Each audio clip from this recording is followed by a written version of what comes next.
Good morning, everybody. Welcome to episode 3 of Impactivity, Talking Without Limits, a conversation with, as always, my name's Andy Ryley. I'm your host and the founder of Impactivity, Talking Without Limits. Today, I'm joined by Karl Morgan, better known to me and a lot of people who will be listening to this podcast as Carlos. So if you hear me mixing it up throughout the podcast, that's why. Carlos, how are you this morning, my friend? I'm good, thank you, mate. Thank you for having me here. Hey, no worries at all, mate. My pleasure. Before I give you like a little bit of an introduction, mate, I want to say that this podcast is one that I've been really, really excited for. Obviously, we've had great guests so far, but when I first opened Impactivity, the whole thing was getting men to talk, getting men to talk about their feelings, their issues, and that's why I've been so excited for this. I think this is one that can really make a difference to our listeners and people who are involved with Impactivity. So I'm really thankful for you coming on today, mate. Really thankful. No, mate, I'll thank you for the invite, to be honest, and hopefully I can live up to the expectations.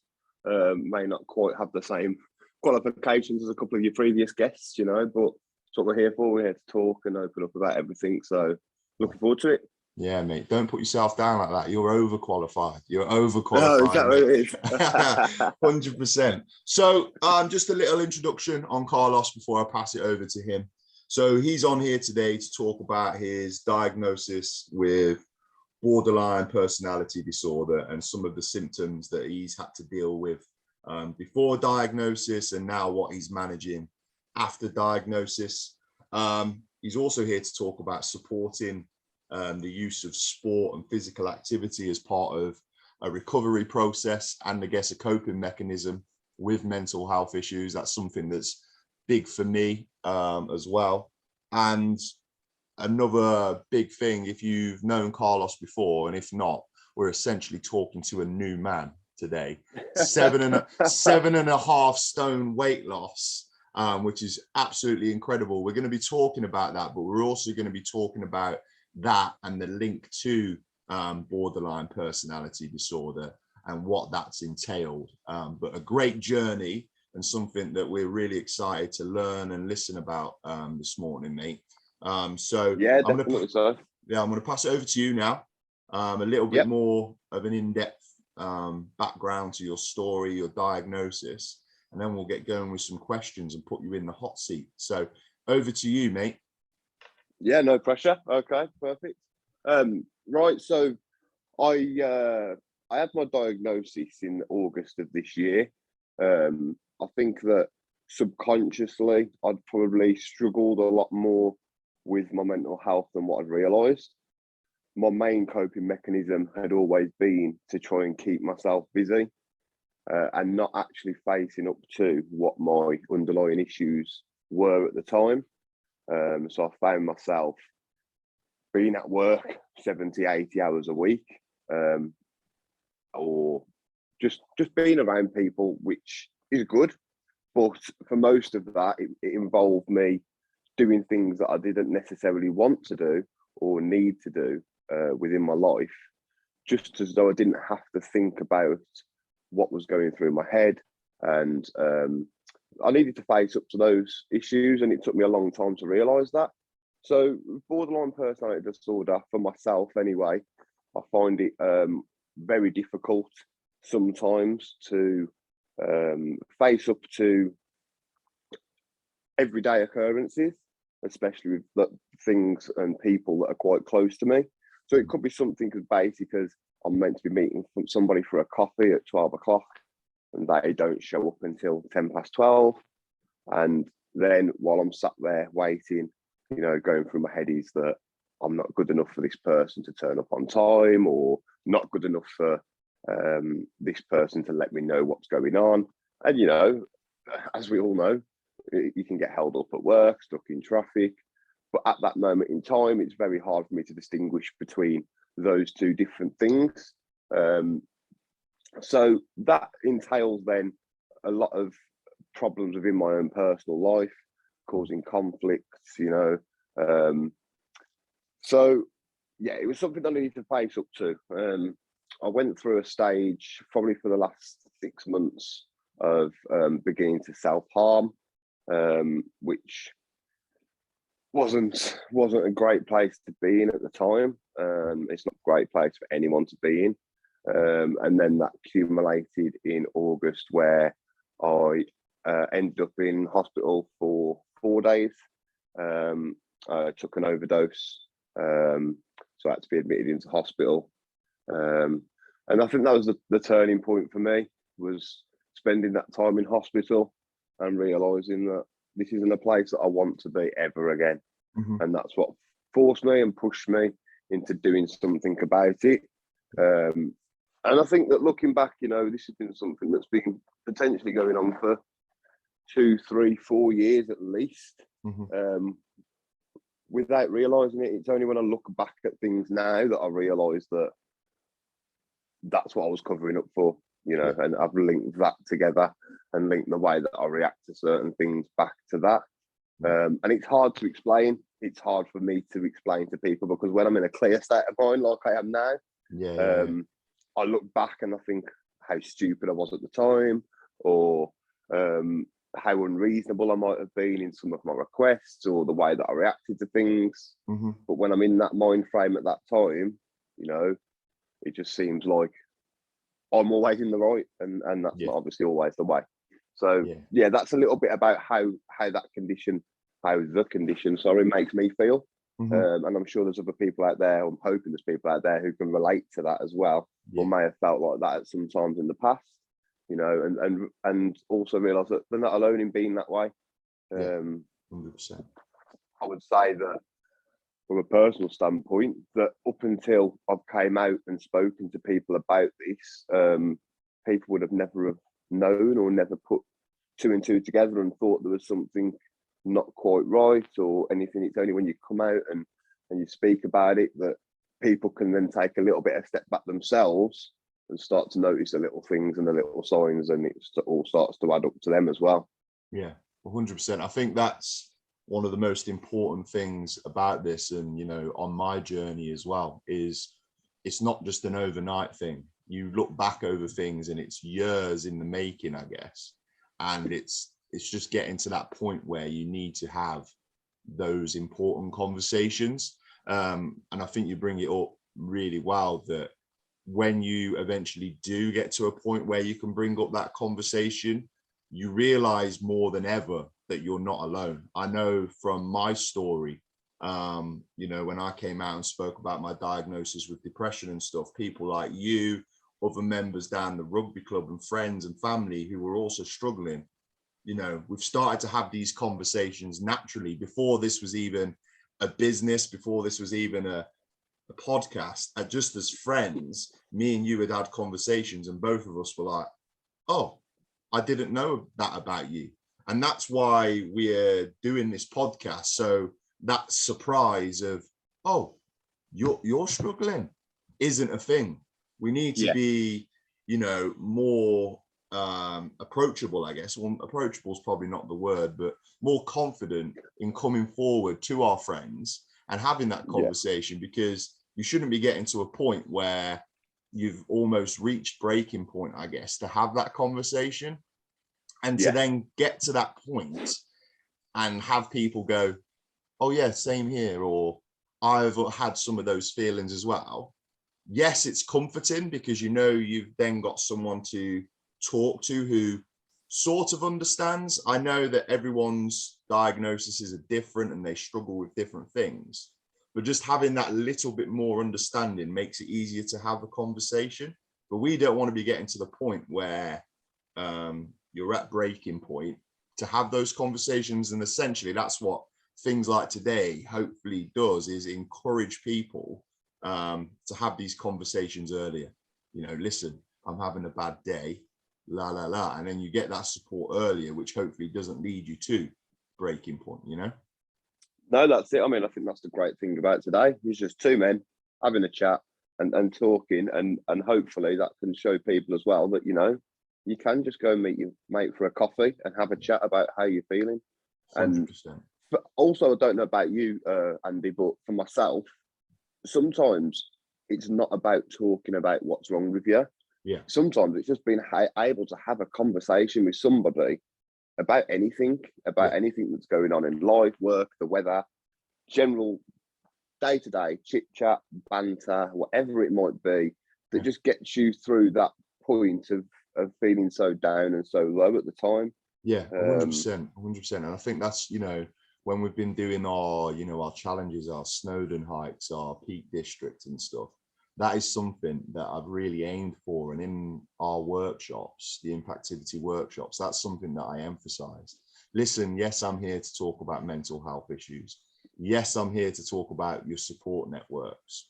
But at the end of the day, if I just have a normal conversation with you and it brings you out of a dark place and it lets you just have, like you said, a normal conversation about random day-to-day things, then I'm also doing my job. And if you keep coming back, or you keep listening to the podcast, or you keep taking part in our activities, then it's doing something for you. I'm never going to sit here and force someone to have a conversation, because it was the worst thing for me, and I'm sure it's the worst thing for so many people suffering with mental health issues. Unfortunately, that's on you. You need to be ready to have that conversation. So me sitting there going, Carlos, tell me everything right now, isn't going to work. It might do for some people, and fair play to them. But what we need to do is get just people confident in having those normal day-to-day conversations and building a rapport before we have those in-depth conversations, you know? Yeah, that's it. I agree with that entirely, mate. And I think that, I mean, I would also say that I think it's a very good idea for people to have that support network in place, where it might be a select few individuals who do know the ins and outs of what may be going on and what the diagnosis is, and how they can then potentially go and do a little bit of their own research into the condition that somebody may have, and then be able to support them through that way, to notice the signs, maybe more so than asking the questions of what's going on or why you're feeling like this, to notice the signs, to come and say that something's up. But for myself, I hadn't spoken to anybody about any of it. And I know when I've spoken to one or two people down the rugby club, they look back and said to me, oh, that makes sense now, or I can see it now. Whereas previously, they might have just brushed it aside and not really paid much attention to it. So also, it just takes that for someone to know and to notice the signs, and then come over and say, come on, mate, let's go and have a pint. You know, what are you sitting over there on your own for? Or which is something that me personally, I used to do if I wasn't in that right frame of mind. I might have been down at the rugby club, for example, but not there. You know, I'm there in body, but not in my mind. My mind's elsewhere, and I'm sat away from everybody else on my own. Some people might just think, oh, it's been a bit quiet today, or whatever that may be. But now someone will come over to me and have a chat, or say, come and join us, or whatever that might be as well. So I think having a select few support network who can notice those signs. Other than that, like I said, it's just a lot of the time it's just about talking. And that's what you're here for as well, you know, and that's what you're trying to do. So that's fantastic. Yeah, mate. I think that's a great point, you know, that support network thing, because sometimes, however much you want to have a conversation, you're tired of talking about it. You've had enough conversations. You just want someone to be able to go, right, he's having a bad day. Let's go and do this, this, and this, and take him away from that. Because I know myself, yes, now I am having conversations about, you know, my mental health issues, but essentially because it's like my job now as well, I'm having this conversation a lot. So sometimes I'm like, right, I'm done with talking. I've done all the talking I want to and I need to for now. Let's just go and do something else, you know? So I think that's really important to have those people, like you said, that can identify when you're having that bad day, also knowing when, he doesn't need to talk, and then just taking you out of that situation 100%. So looking at the time after your diagnosis with borderline personality disorder, mate, is it something that's helped you get answers with why you were struggling? Has it been something that's give you a bit more support, I guess? So, I mean, the best course of treatment in terms of the condition that I have is supposed to be psychotherapy. So I'm still on the waiting list to go and see somebody for that, because with everything that's gone on, obviously over the past sort of 18 months and the pandemic, there's a backlog on things, and that's completely understandable. So I'm waiting to see somebody on a psychotherapy side of things. But that also shows that talking is the best way to deal with these conditions and things like that. Yeah. So for me, I think since I had the diagnosis, you know, I went away, spent a little bit of time on my own, done a little bit more research into it, and then I could start to link things back to how I felt previously. And for me, it was, you know, I knew in my head that I wasn't myself, if that makes sense. And more than anything, I just wanted to feel myself again. So for me to be able to have something to look back upon and say, well, this is the reason as to why I'm feeling this way. That was an answer for me to say, okay, so what I'm feeling is normal for someone who has borderline personality disorder. And that was enough of an answer for me to say, right, okay, so now let me start working on myself moving forward, and go from there. So, I mean, I'm hoping, you know, I will say that this isn't something that has just gone away because I've got an answer to it. I think that for me now, it's going to be a constant, not battle, but struggle for potentially the rest of my life. You know, it's something that I've got to break down day by day, get through that day, you know, and then there's always great days, and everyone, no matter what walk of life you're from, is always going to have bad days as well. And it's just trying to find the balance between those and having the people around to understand as well, you know, who know me or know yourself, that there is going to still be bad days, no matter how much you're trying and no matter how much you're doing and how much you're trying to do to help others. You're still going to have days where you don't feel yourself as well. And for me, you know, another thing is that, like, my mood can swing quite drastically from being on top of the world, you know, to being at the very bottom. And it can be the slight, like I said previously, it can be the slightest little inconvenience that can cause that to happen and set that off. And it might be something so insignificant to somebody else, but to me, it's everything at that moment in time. So, and I'm going to have that no matter what I do, no matter what job I go to, no matter what I do in my life, where I go, you know, I'm always going to face those same issues. For me, it's having those mechanisms in place to try and prevent that from happening, and taking a step back and trying to look at things from a rational point of view, because sometimes I can be very irrational in the way that I look at things or think about things. But to have the answers there to as to why I was feeling this way, then, you know, that meant everything to me. I think that's, you know, I think that's really important to, you know, to our listeners to understand that nothing is going to be a quick fix when we're talking about mental health. Unfortunately, you're not going to be fixed overnight, and it does become a long-term process. The minute, and you know what, for me, it was very frustrating to hear that to start with, you know, that if you've got a broken arm, you get in a cast 6 weeks later, oh, I'm good to go. You break your leg, well, same again, you're in a cast 6 weeks later or whatever, you're good to go. And then, so you're looking at it like that and you're like, why can't I just be fixed? But I think the minute that you accept that it's a long-term process, and the minute you start to see that it's an amazing chance to work on yourself and things that you have struggled with, it's something that can help bring you forward. I know for myself, the minute I started seeing it as a long-term process, a long-term development opportunity, I guess, for myself, it's made it a little bit easier, because I know I don't have to rush things. If, like you said, if I do have a bad day, it's about embracing the bad day, accepting it for what it is, starting again tomorrow, and realizing that I'm not alone in this. You know, just this conversation immediately puts another person with me in that camp of suffering and trying to recover from something, and knowing that they're going to have bad days, but you know, we also know that we can pick each other up, and there's other people listening who I'm sure are in the same boat. And I think the minute you accept that it's a long-term process, the easier in a way it becomes, because you're not having to rush anything. You can take your time with it. You've got more people around you to understand.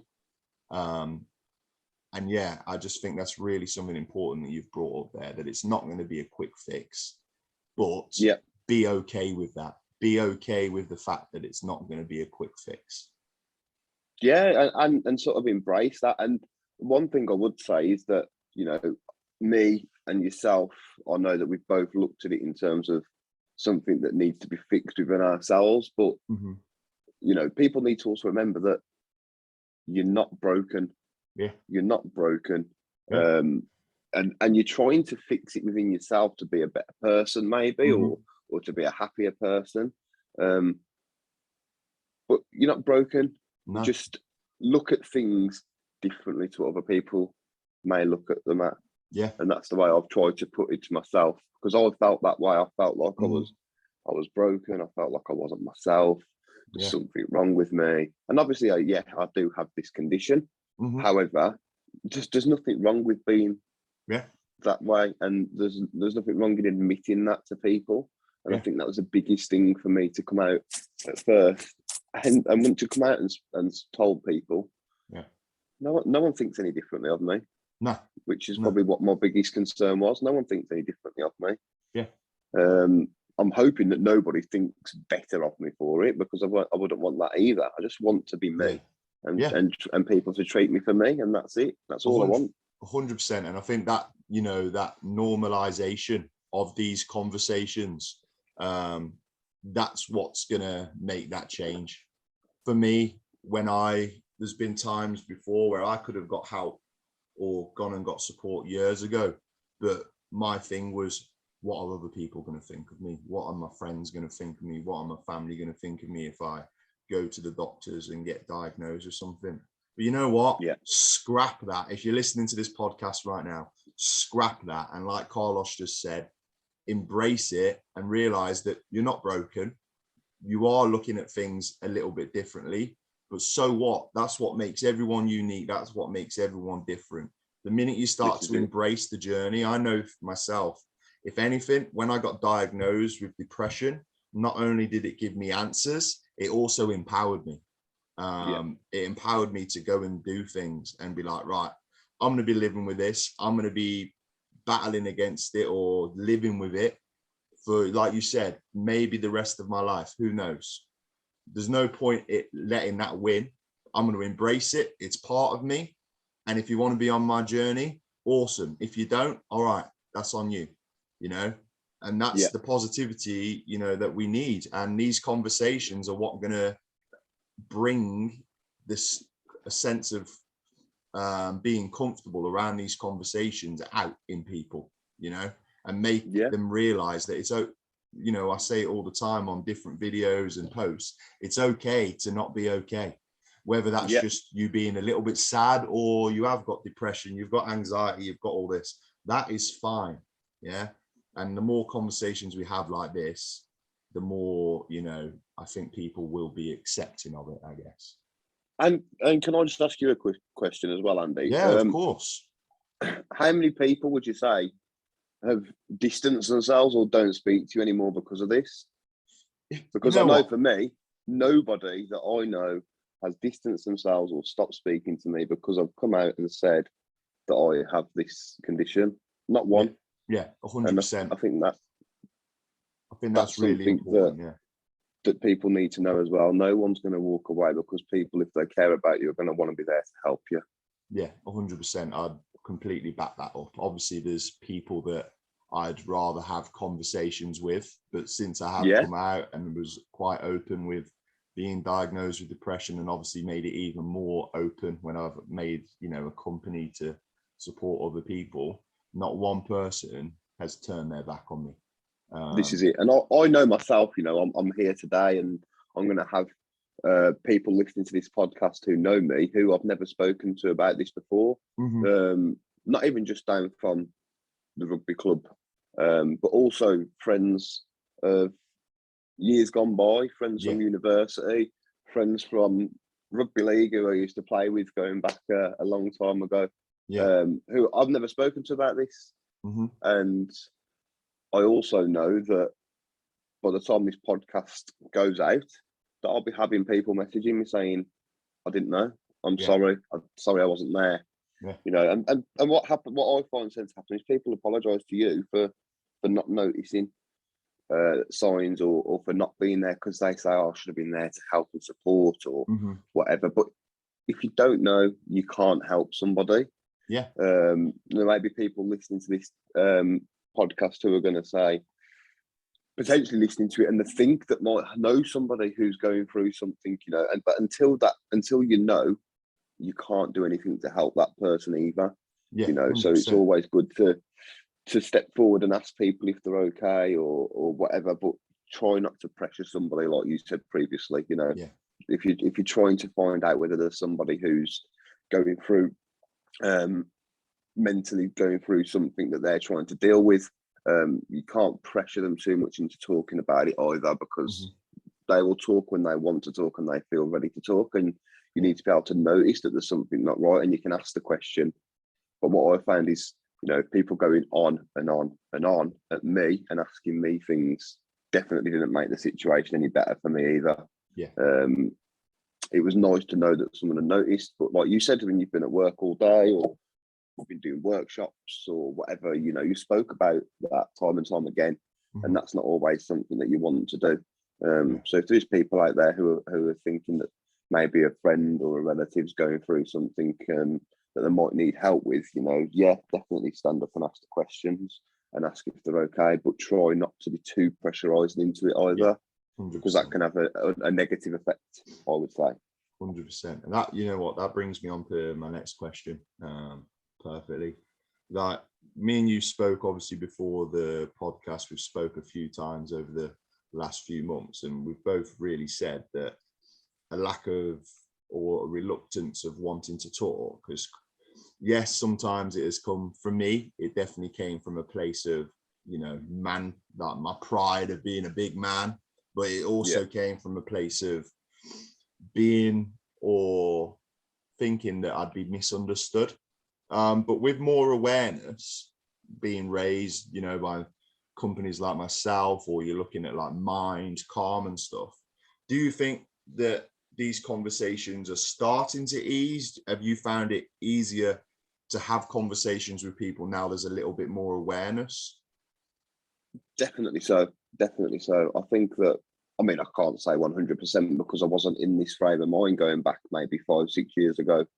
However, if I look back now and the awareness that's out there, it definitely given me something to look at and say, you know what, like you said, it's okay to not be okay, and it's okay to go and speak to people. And I'm hoping that more people become aware of this as well, who maybe would have just looked at mental health as potentially just being depression, and maybe it's never going to be a one size fits all sort of thing with everything, you know, because different conditions, people react to things in different ways, but without throwing that blanket over it and saying he's got mental health issues, that it's just depression, you know, because there's lots of things that will come under that mental health umbrella, and all of those have different sort of what's the word I'm looking for? Not symptoms, but signs, you know, and different things under that as well. So,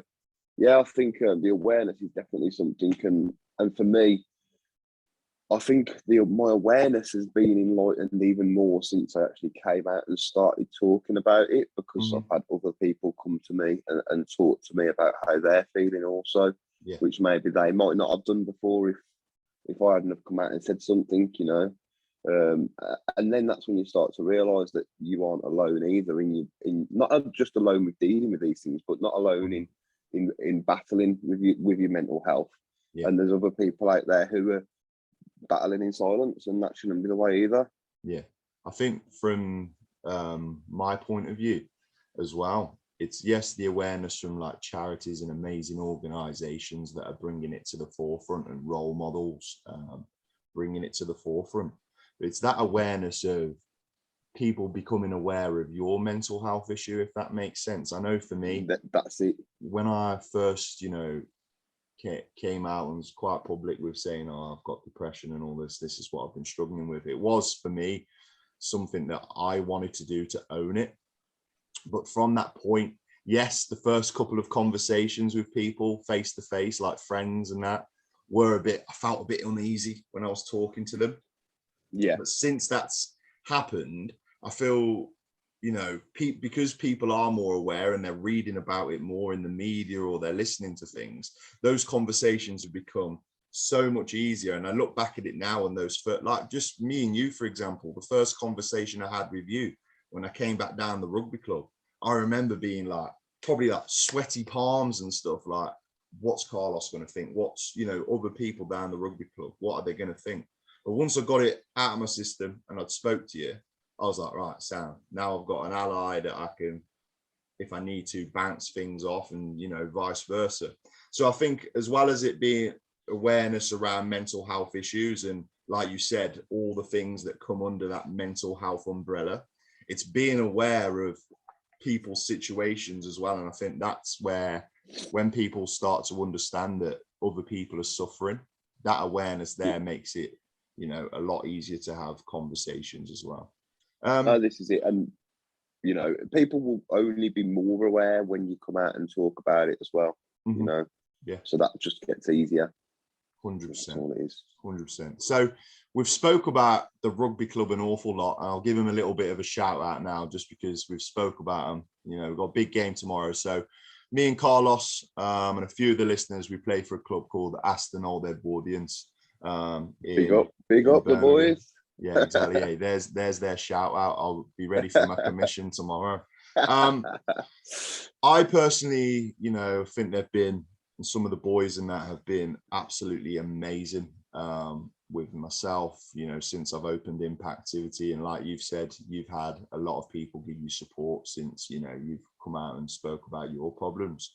But my question is really, and obviously we've got this club in common, but why has sport, and rugby in particular, been so good for you, mate? So, since you've had this diagnosis, or even before the diagnosis, why has sport and rugby been so good for you in your recovery, I guess? So, rugby is something that I've always had a huge interest in, especially sort of playing and training. And when I was at university, I played a lot of rugby league. Big up the MMU Cheshire boys, if anyone's listening, by the way. I played a lot of rugby league, I had some fantastic times. And moving away from university, I moved away from university, came back to live in Birmingham area, and I had to stop playing because of work. Mm-hmm. And I had a 7-year period where I didn't play any sort of sport. Mm-hmm. But my work life was so what's the word I'm looking for? My work life was so hectic that I never had the time to fit that in, and potentially never had the time to focus on much else either. So I came back to playing rugby, going back 3.5 years ago now. Mm-hmm. And literally from the second I came back, the second I walked through the gates, I'd never felt more welcomed, and I just felt at home at Aston. Mm-hmm. So, it's sorry, I've lost my trail of thought now, because I was just thinking of I was back in my mind thinking about going back. I'd not been for a long time, but so for me, I went back and 3.5 years, and then from that first day I realised how much I've missed it and how much I needed it. Mm-hmm. And I think that for me, it's going down. It's being able to step away from any troubles you might have at work, any troubles you might have at home, for an hour and a half, 2 hours on a Tuesday night and a Thursday night. Most of the day on a Saturday, as you know, it can turn into a full day thing. But for me, it's been able to, first of all, step away from anything else that's going on in my life, and give me something else to focus on. It's that team camaraderie that comes about with it as well. It's having people there to talk to. It's somewhere where you can take your play yourself to, when, you know, for me, and I think a lot of sports clubs are the same. We can go down there, and I don't have to make plans to go down there. I don't have to make plans to meet somebody down there. I always know there's going to be someone there who I can have a chat with. Yeah. And then, so obviously that's the club in general. Within the sport itself, you know, I know that a lot of people might enjoy going running or cycling, getting on the bike or going for a swim. Those things for me don't tend to help, because although I'm out doing those things, I'm in that space on my own and with my own thoughts and my own feelings. Yeah. And all I do is overthink and overthink and overthink, because I've got no one else to have the outlet with. So for rugby, you know, it's something that I've got other people around me as a team who I have to communicate with while I'm on the field, whether that's attacking or defending, you know, and then breaking away and talking about how certain parts of a training session might have gone. So for me, it's that being able to just completely be free. And that's how I feel when I'm playing rugby. I can feel completely free. And I know for myself, you know, I'll go down sometimes and I might have had a really bad day mentally. And if it's training, I'll seem to go and stand out on the wing, because I just don't get quite as involved as what I would if I'm in a good headspace. But it's still just all I need, and I can finish training and I can take my boots off and I can sit and chat with the boys, and that's it. Like I said, I'm free, and that's how it makes me feel. Just to be around sport, doing something that I enjoy, something that also lets me or allows me to take out a little bit of my aggression, and that's it. You know, it's just something that I look forward to every week, and I think that's why. Again, I can look back now. So me mentally over the last sort of 6 months or so, going back 6 months, 8 months maybe, was when the sort of self-harming started and things like that. And if I look back, you know, we was in lockdown then. We was in lockdown. Yeah. Couldn't go to rugby, couldn't train, couldn't play. So for me, you know, for me it goes to show that I need that in my life. You know, for me to be the person that I'm trying to be, or the person that I want to be and build towards, I need rugby as part of my life, because without it completely ruins everything that I'm trying to work towards. I need it for that freedom. I need it for that release. So, I think from me, what I've noticed the most is, you know, when obviously rugby has been very important to me, and, you know, since, you know, when I've been struggling, going down the club has, you know, been fantastic for me. And like you said, your hour and a half or 2 hours release, like 3 days a week, is amazing. But what I've realized, especially with doing the Impactivity challenges, so Snowdon and the Peak District and stuff, the team aspect of it is amazing. So like you said, you get that camaraderie, you're pushing each other on, you know, you've got that communication. It doesn't have to be about mental health issues, but you've got that communication, and you're finding people that you've got a lot in common with. And then from there, you're also conquering individual goals. So yes, I'm on the field with 15 lads on a Saturday. Yes, I'm on a hike with 20 lads up a mountain. But at the same time as getting those, you know, relationships within a team, developing those friendships within a team, I'm also conquering individual goals. I'm also helping myself individually and mentally. Like that sense of achievement for me, I look back now and I look at the Snowdon hike, and I look at I'm actually looking at photos of them right now, and I look at the Peak District hike, and I think last Christmas, when, you know, I was in a very dark place last Christmas. I didn't think I'd be seeing the new year. Did I see myself at the top of a mountain? Did I see myself doing 20 miles across the Peak District? Did I see myself coming back to rugby? You know, did I see myself? I played my first 80 minutes for God knows how long. I mean, part of that is because I've got a broken body, but hey, we won't talk about that. Biscuit knees. Yeah, exactly. But you look at it, and yes, the team aspect is fantastic, and that's what I obviously promote with Impactivity. But I think that sense of individual achievement as well, and conquering stuff where if you've been suffering and you hit targets that you never thought you'd hit again, I honestly couldn't replicate a better feeling. No, definitely so. I mean, when I was at, when I came back to playing rugby after not playing for 7 years, I was in a place where I was just happy to be playing rugby, and I never thought that I'd be able to get anywhere near the level and standard that I was at previously. And that was my goal, was to, I'd not played for so long. My goal was to be able to get and play to the best of my ability. And I'm still not there, but I feel a lot closer to it now than what I was 3.5 years ago.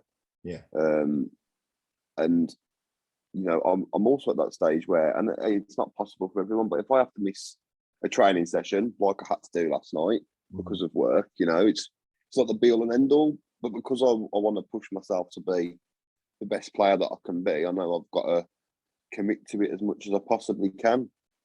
However, if there's somebody who wants to get into a sport and they can only do that sport once a week or even once a fortnight, and that's what they can commit to, you've got to do what's right for you to do as well, And some people might not have that goal of wanting to play a sport at a high level. It might be the social aspect for people. And we have, as you know, plenty of people at the rugby club who want to play rugby socially, who will come and play on a Saturday afternoon, and that's perfectly fine. If that's what is right for you, then you go and do that. And for me, I just want to be at the best of my ability for as long as I can be. And if that's only another 2-3 years and I get a bad injury and I've got to retire and give it up, then fine. And if I'm still playing in another 10 years' time, fantastic. But you never know what's around the corner. So for me, it's doing the best of what I can be now. And committing to and the accomplishments. Like I said, I mean, I've been playing first team rugby now for 2 seasons, and I've still not got a try. So that's my next accomplishment. I've got to get a try. But tomorrow, mate. Tomorrow. Is that what it is? Okay. I just try and make everyone else look good. Really, that's what it is. So, mate, obviously we're talking about that and like your journey over the last 3.5 years. A big part of those 3.5 years has been this amazing weight loss transformation. So, like you said, 7.5 stone just gone, a new man. I honestly, mate, I went to America, I came back, rocked up at training, I was like, who is this? Who is this? So like, that's who is this sexy thing? Yeah, exactly, mate. That's exactly what it was. But obviously we speak about that transformation. Has it helped you with your mental health? Has that been something that's helped you? And 2, obviously we spoke before the podcast. I'm really interested just to find out and for you to give the viewers a little bit of information, viewers, listeners, whatever, a little bit of information. How has that been linked back to your diagnosis with borderline personality disorder? Because that's something that, yes, obviously I'm quick to congratulate you, but that's also something that has been part of your mental health journey as well as your journey within sport. Yeah, so I mean, when I came back to playing rugby, which was, like I said, about 3.5 years ago now, I was 26 stone 4 at the time. That was the biggest I'd ever been. And that's probably the reason why I struggled when I first came back, to be honest. So over the following sort of 2 years, just over, I lost 2 stone. So I was down to 24 stone exactly. And obviously that was down to being active and playing sport and training and what have you. So that was a natural weight loss. So from that 24 stone then, which I was back in July of last year, at the time, I'd had a really bad weekend mentally, and I'd not eaten all weekend. It started on the Friday, and I got to the Monday and I realised I hadn't eaten anything for for 3 days, and that was when I sort of made a decision. Like, I thought, consciously made a decision anyway, to carry this on and to see how much weight loss I could lose. So then over the course of the next sort of 12 months, I lost the 7.5 stone. So I went down to 16.5 stone. And from speaking to a therapist who was giving me my diagnosis, you know, and I spoke to him about the weight loss, although it was something that I'd wanted to do for a very long time, and I felt like you have to be in the right mindset to do that and to obtain that weight loss. No matter how much someone tells you might need to or whatever, until you want to do it yourself, you never will.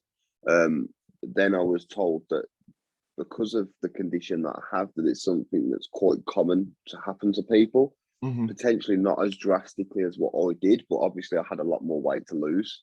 But it's because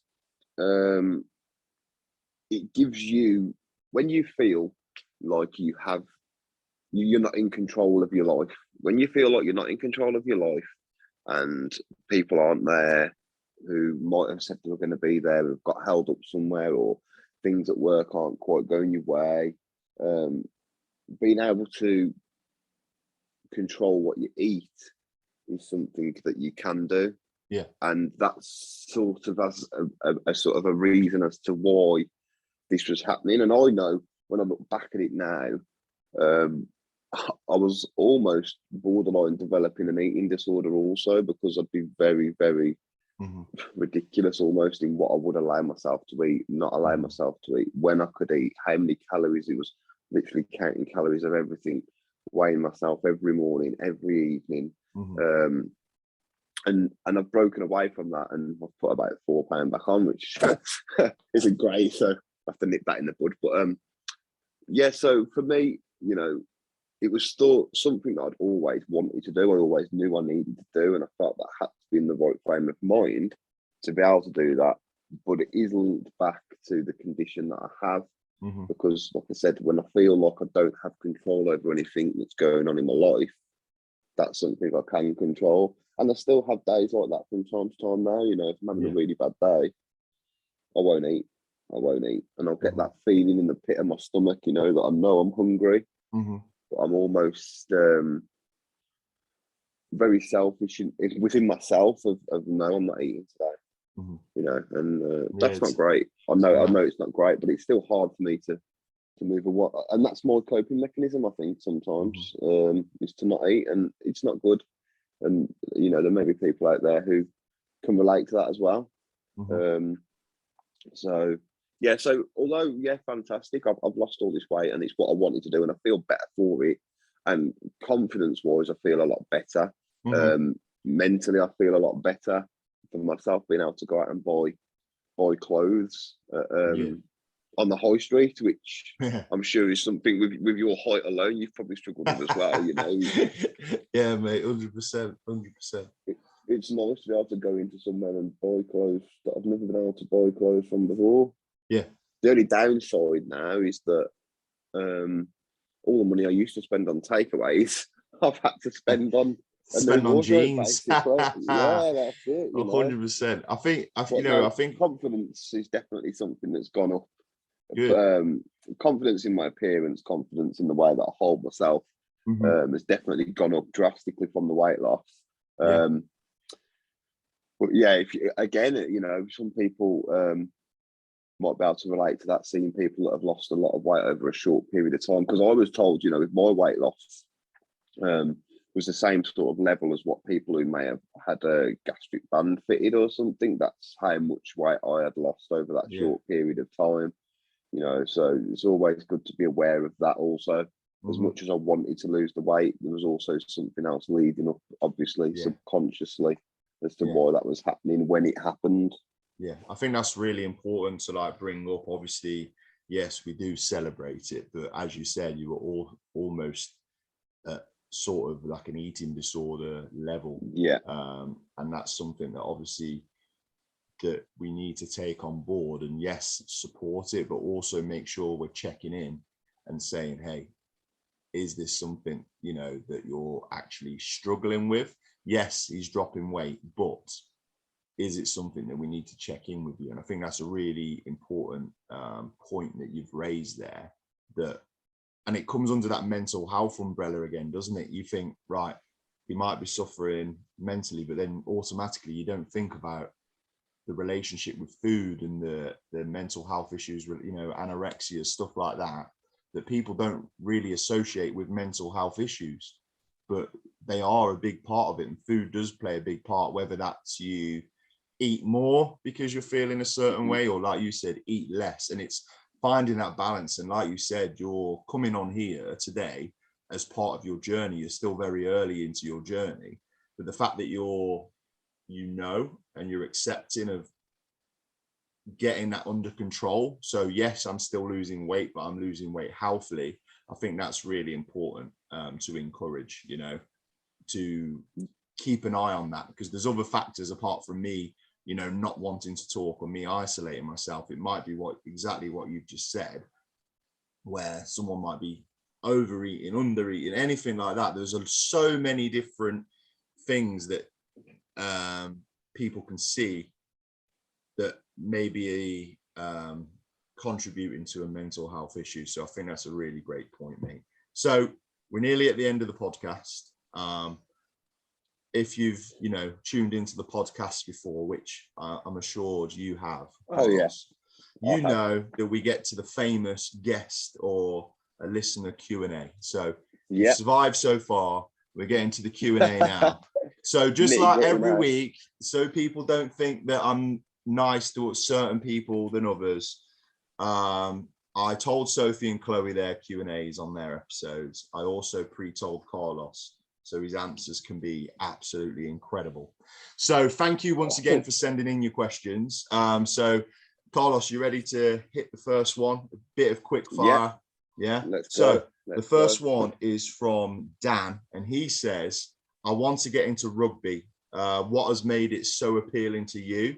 And what about your rugby club has made you feel so comfortable about talking about your mental health issues and, you know, even coming on here today?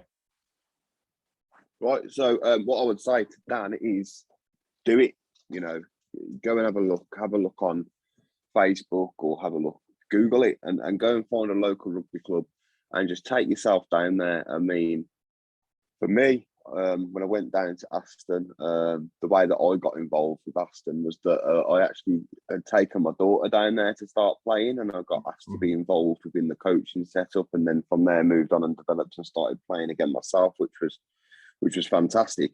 But you just got to go and do it, you know, until you make that step or make contact with a team. And there's always clubs looking for players, you know, locally.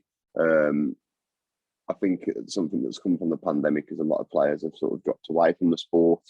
And so there's always someone looking for people who might want to play socially, or who want to get thoroughly involved within the club and helping out within other jobs that might need to take place. But go and do it. And I mean, for me, you know, it's that sort of having somewhere to go, somewhere to be, where you just yourself, you can be free, you can have a good bit of banter with the lads, you can go and step on the field and run around and let out your aggression and have your own personal targets as well as team targets, and to be in that environment is something that I'd missed for so very long before I actually went back, that I didn't realise how much I'd missed it, I don't think. So if you're looking to get into it, and if it's something you've done before and stepped away from, or you've not done before, and it's not just rugby, it's any sport in general, really, you know, if there's something that you enjoy and you've got time within your life to go and fit it in, then go and do it. And if you haven't got time, but you really want to do it that badly, then just try and make time and just go and do it and get involved within a sport, within a club. I'm lucky that Aston's an absolutely fantastic club.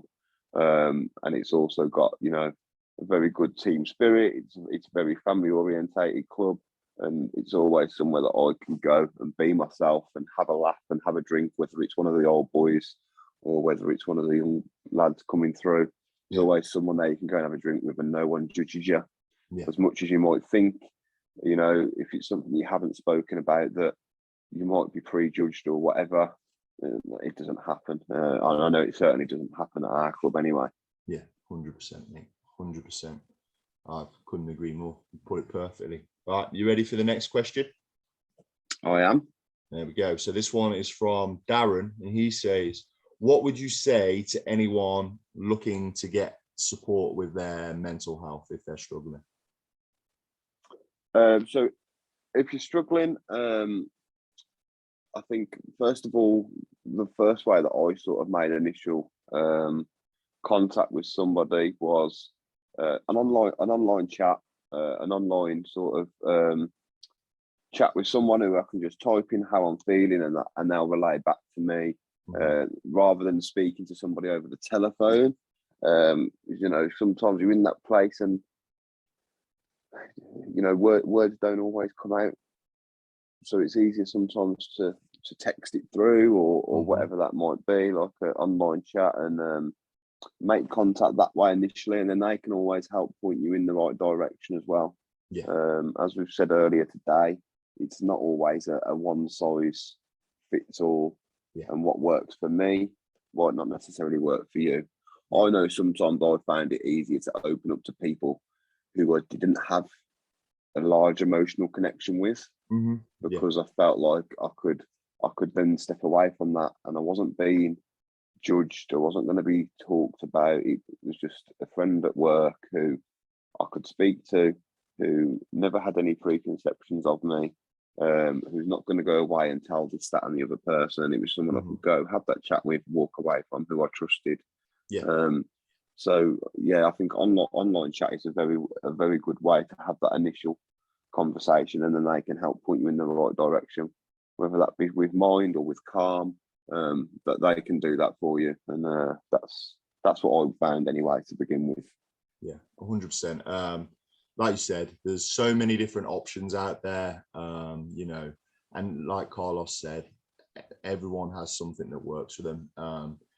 After this podcast, if you go on the Impactivity social media pages, there is information on who you can contact. And if you're still struggling, then feel free to direct message us or email Impactivity, and we can also send you in the right direction as well, because there's so much out there that I think that's another awareness thing that not many people are aware of. But I think what Carlos said, sometimes you're not ready to talk verbally, but that text makes it a little easier, and those online chats can still send you in the right thing. So have a look at our website after you've listened to the podcast, or our social media, and you will find information on organizations that you can get in touch with. But the likes of Mind, Calm, the Samaritans, people like that, they're a great starting point. And, you know, your GP is a great source of support as well. Yes, they're busy right now, but those, you know, phone calls to them can put you in the right places with mental health services in your local area. So a GP is also, you know, a great starting point. You ready for your last question? Yep, hit me. Born ready. Right. So this is from Sam, and they said, how did you find the support you needed, and did you try different things to get to the point where you found a level of support that works for you, I guess? Yeah, so for the support itself, I think initially having that first conversation with somebody was the most difficult, but also most important thing that I could do.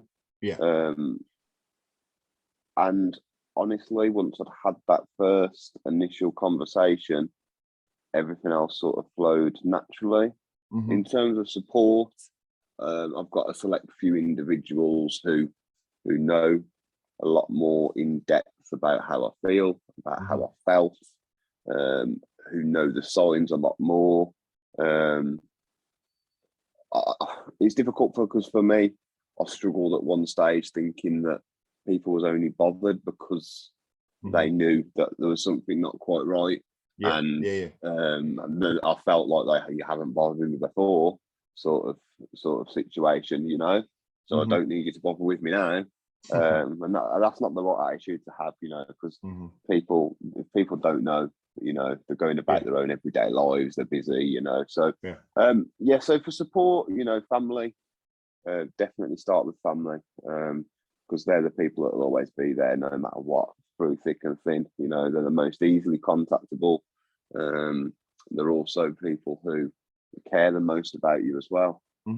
So always start with family, I would say, support wise, and then you can sort of go and build up that support network from there. And I have a select couple of individuals at work who know a lot more, and obviously there's people down the rugby club, and I'm sure there'll be a lot more people down the rugby club who'll know after today's little chat, you know, which is always great. So for me, this is just throwing it out to everybody now, so everyone knows, so you can't get away from it. You've got to help me. But no, support. You know, I went and I spoke to a couple of different people. I've been spoke to the doctor, my GP. Obviously, I spent time in hospital, so more support network was then set up for me because of where I was. So again, there's no right or wrong answers really. It's what works best for yourself. And I'm here saying, go and tell your family, and people might not necessarily have the best relationship with their family, you know. So that isn't always possible for them. But I think, you know, the people that you're closest to, and they're the people that will obviously care the most, and they're the people that you need to start with. That for me was always the most difficult decision to have. And like I say, it was easier for me to sometimes to talk to people who had less of an emotional connection with me. But, you know, I know now looking back that I needed to have those conversations with the people that was closest, and they was my family and friends. But there is also other people out there who can support you, like online services, Mind and Calm and Samaritans, who sometimes might get overlooked as being a support network, but they're definitely people that you need at the lowest points. 100%. And I think, you know, just from my personal experiences, it's just about finding something that works for you. I mean, already on this podcast series, we've had Sophie, who was play therapy and writing therapy. So that works for some people. We've had Chloe, who obviously comes at it from a sports psychologist background. Myself, I'm coming at it from positive mental health through physical activity. There are so many different pathways that you can go down, and people doing amazing work in mental health. It's just finding that niche thing that works for you. Like you may be, this is it. You may be amazing at art, and you go and do art therapy. You go and talk to Sophie and go on one of her workshops and write a book that helps other people and empowers people. It's just finding that niche thing that helps you. And, you know, that's why I'm trying to get as many guests as possible on from all different backgrounds, so people know, yes, obviously Impactivity, I'm all for sport and physical activity. But if that doesn't work for you, I'm okay with that. But if you find something during this podcast series that you're like, oh, that might work for me, then I've done my job. This is it, mate. I can't always take myself down the rugby club on a Wednesday morning because it's not open, there's nothing going on. But I can sit and turn on my PlayStation, and I can have a couple of games on FIFA or whatever it might be. And sometimes that's all I just need to be able to take my mind away, you know, and that sometimes is my other source of therapy as well, something as simple as that. So you go and do what suits you, and find that happy place. 100%. And like you said, under that mental health umbrella, everyone's individual problems and individual needs are so different. That's why it is okay to take your time. I know I've bounced from therapist to therapist until I found the one where I was like, I'm making progress now. And that was nothing to do with the therapists. That was just me not connecting and not finding something that logically I could work with. But the minute I did, I was like, wow. And there was like a weight off my shoulders. So I definitely encourage you. Yes, you might fall lucky and go number one. But what I'd encourage is, if your first, I don't know, if you go to therapy and it may not work that first session, try and stick with it, or don't just stop. Try and find something else, because there are support networks out there that will work for you. It's just finding that one that does, you know. For me, the Impactivity podcast, the conversation with, it's also like a form of therapy for me in a way, because it's allowing me to bounce ideas off people, hear different things from different perspectives. So that's something that's really good for me.